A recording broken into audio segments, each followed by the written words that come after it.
hello guys welcome to my vlog good morning सबैजनालाई आज चाहिँ अब धेरै टाइम पछि अब ब्लग सुट गर्न लागिरहेको छु अनि सो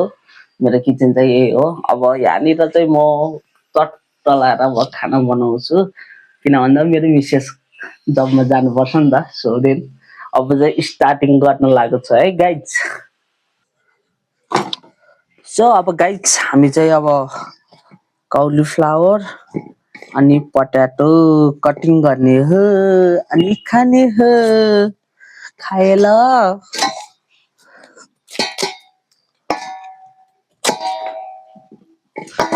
अनि हजुरहरूले हेर्न सक्नुहुन्छ मेरो मिसेस चाहिँ के अरे ब्रसिङ ब्रसिङ उहाँको फेरि आफ्नै पारा छुट्टै छ नि सक्दैन नि फेरि भाइ चाहिँ उठेको छैन सो फाइनली अब आउने आज चाहिँ हामीले के अरे अब यो खरबुजा भन्छ अब इङ्ग्लिसमा चाहिँ के भन्छ भन्न अलिकति आउँदैन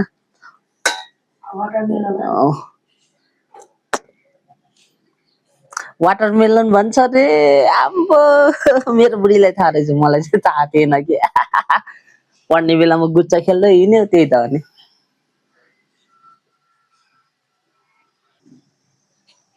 सो गाइज फाइनली अब चाहिँ के भन्दाखेरि खाना पनि भइसक्यो दाल पनि रेडी भइसक्यो अब तरकारीको लागि ready we are making vegetable so अब चाहिँ हामी के भन्दा कौली चाहिँ कट गरिसकेको थियो अब पट्याटो कौलीको साथी पट्याटो भनेपछि आलु आलु चाहिँ जेमा पनि मिक्स हुन्छ र जेमा पनि फिट हुन्छ जस्तै एउटा ह्यान्डसम केटालाई एउटा ह्यान्डसम मान्छेले भनेको थियो कि कौली इज बेस्ट बट तर आलु चाहिँ हरेक सब्जी हरेक तरकारीमा बेस्ट हुन्छ सो त्यही भएर आज चाहिँ के भने आलु र कौली बनाउने सो अब हाम्रो स्टार्टिङ चाहिँ अब सानो कराईबाट हुन्छ अब सानो कराई चाहिँ कता छ एकैछिन पहिला दाल सिटी लाग्न दिनुहोस् त्यसपछि अनि गरौँला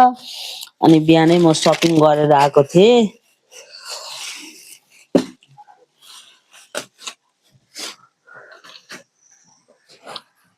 कोलभेडा धनिया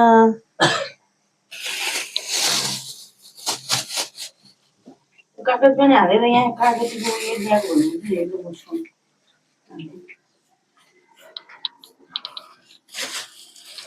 यसमा चाहिँ मिक्स भेजिटेबलहरू छ अनि के भन्छ रे यसलाई गन्जर गन्जरे मुबा मार्जाय मुबा ngana nam sarin to thema marja ayang ba tigla si sarim yam budim yang barim tot thema marja kade सानो पनि छ यो चाहिँ मेरो ठुल मम्मीले पठाइदिनु भएको हो सो आज चाहिँ हामी अब टक्क लाएर बनाउनु चाहिँ कौली हो अनि घरमा दुईटा बुढी हुन्छ एउटा बुढी यो अर्को बुढी यहाँनिर छ काट न त्यो मिलाएर कसरी काट्छौ चट्ट लाएर चिटिक्क पारेर काट न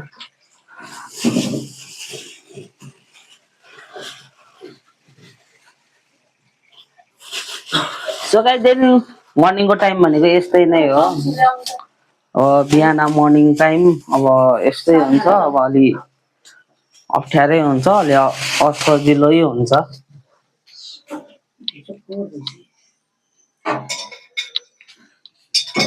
जान्छ काट्नु ला होइन जाऊ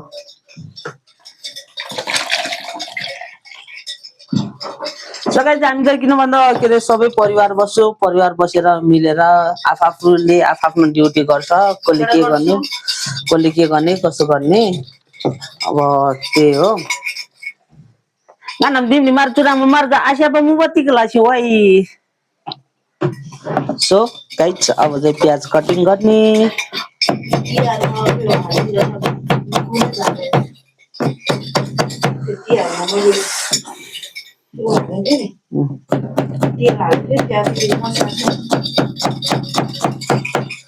मलाई चाहिँ गाइज के अरे खाना र पकाउनलाई चाहिँ फेरि एकदम रहर लाग्छ खाना चाहिँ थोरै खान्छु तर के अरे पकाउनलाई चाहिँ खोइ किन हो होइन मलाई एकदम भित्रैदेखि खुसी लाग्छ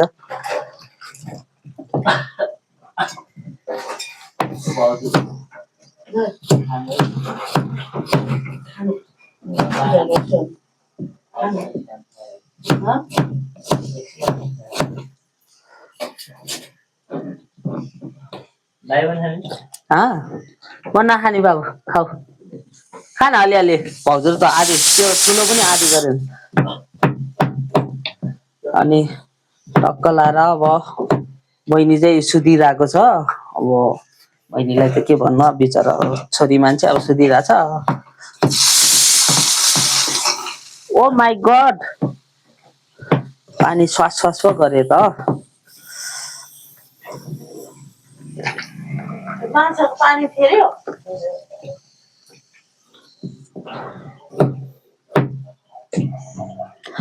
भाइ चाहिँ सुत्न गइसकेको छ अब जे जस्तो भए पनि अब खाना पकाउने किन भन्दाखेरि मेन फोकस चाहिँ के भन्दा मेरो म्याडमजी अफिस जान लाग्नु भएको छ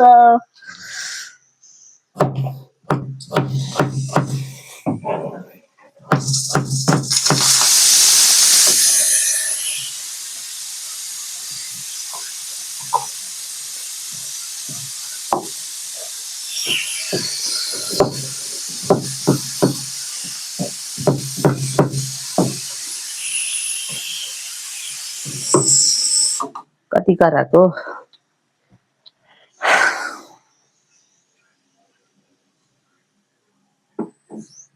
सो गाइस फाइनली अब हाम्रो चाहिँ अब किन भन्दा पूजा सुरु हुन लागिरहेछ अब मेरो मेडमजीले चाहिँ पूजा गर्नुहुन्छ अनि म चाहिँ तरकारी पकाउँछु त्यही भएर कराई रेडी गरेको छु अनि मेरो यहाँनिर पकाउने कुराहरू चाहिँ सबै मैले रेडी गरिराखेको छु सो देन अब चाहिँ लेट्स गो सो गाइस अब मेडमजीको चाहिँ के अरे पूजा स्टार्टिङ भयो अब मेरो चाहिँ यहाँ सब्जी तरकारी पकाउने रे तयारीमा अब खानाको पनि खुसी लागिसक्यो होइन सो अब चाहिँ म चाहिँ हल्का नुन चाहिँ पहिल्यै हाल्छु किन भन्दाखेरि यो आलु पाक्नुपर्छ अनि हल्दी अनि लाल मिर्च थोड़ा डालेंगे उसके बाद में हम लोग थोड़ा इसको चलाएंगे और इसको ढक देंगे उसके बाद हम मीडियम लो हीट में पकाएंगे आलू को सब्जी में आलू नहीं होगा तो मजा ही नहीं आता है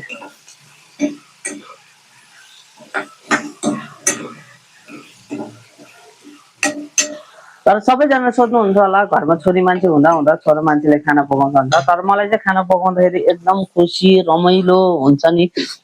आफ्नो फिलै छुट्टै हुन्छ त्यही भएर म चाहिँ आफै पकाउँछु मेरो घरको मान्छेलाई खासै म पकाउँदिन चाहे म गाउँमा जाओस् या काठमाडौँमा बसोस् मलाई चाहिँ एउटा के भन्दा खाना पकाउन पाउँदाखेरि चाहिँ मलाई एकदम धेरै खुसी लाग्छ के सो गाइस ओन्ली अब के भन्दा मेरो मिनी भ्लगमा हजुरहरूलाई सबैलाई वेलकम छ स्वागत छ खासै राम्रो त बनाउन जान्दिन भए पनि अलिअलि नुन च्वास्छ पिरो ट्वास्छ भनेको भने जस्तै हो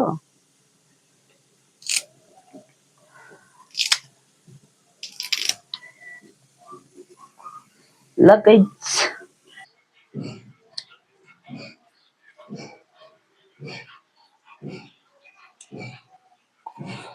सो फाइनली गाइज अब आजको भ्लग यति नै हो अब भोलिको दिनमा अर्को नयाँ राम्रो राम्रो भ्लगहरू लिएर आउने छु सो सबैजनालाई सायोनारा